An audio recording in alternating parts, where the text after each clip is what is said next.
ask you guys a question. How much money do you think the top Fortnite streamer makes?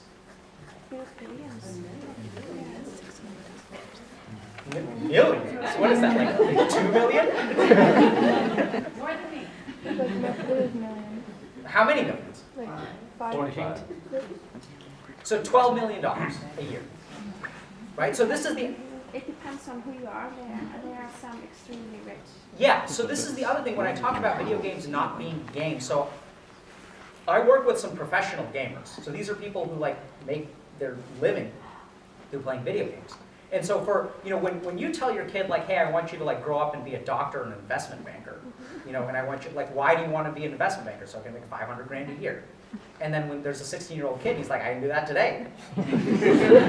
So, there are a lot of kids who like play basketball or play football who think that they're going to be in the NBA or the NFL.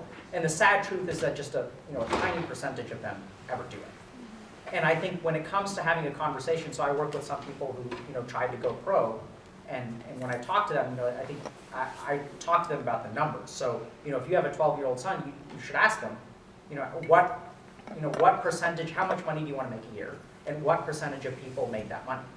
How many people play Fortnite, and how many people make money from it? And I'm not so sure that a 12-year-old can think that abstractly, like a 15-year-old or 16-year-old definitely can. And so I think when you really show them the numbers, I think that is one step. But with a 12-year-old, I think you really have to set limits. And I think the other thing, which we'll kind of get to, is I think one of the most important things that you can do as a parent, is talk to your kids. Talk to them about why they play video games. Because the problem is that you guys, I don't mean this as an indictment, but y'all don't understand.